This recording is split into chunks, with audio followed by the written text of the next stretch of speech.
4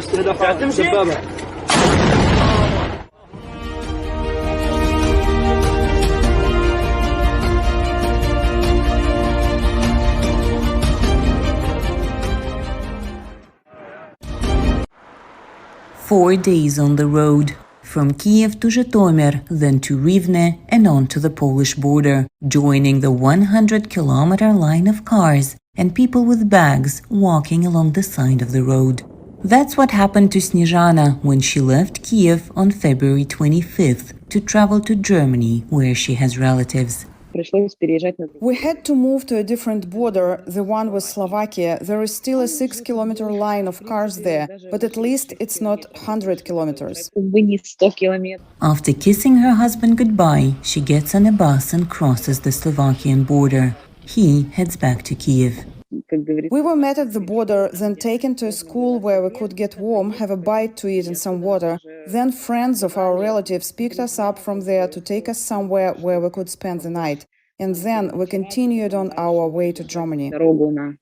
On the second day of Russia's invasion, Olga also left Ukraine, together with her 1-year-old son Taras. Today they are safe in Poland.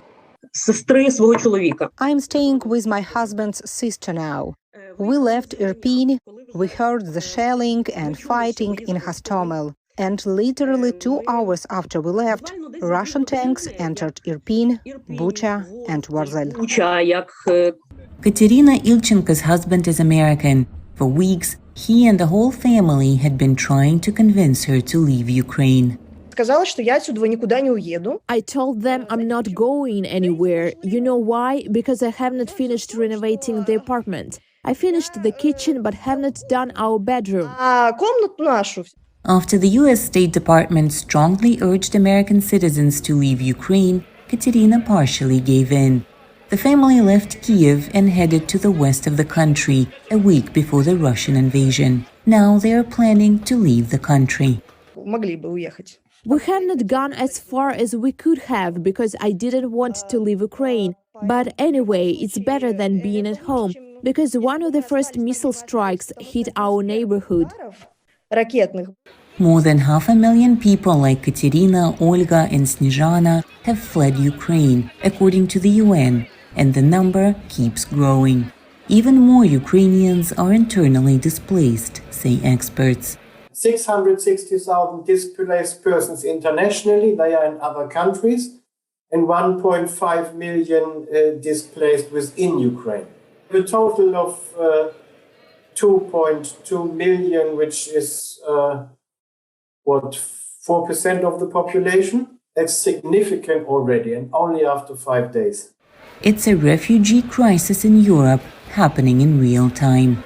And without any sort of aerial protection, without any sort of engagement by either supporters of Ukraine or the Ukrainian military, having the capacity to deter those missiles from hitting targets, it may well be, I would argue, a worst case scenario where we may find that we only have 2 to 5 million refugees out of 44.1 million Ukrainians.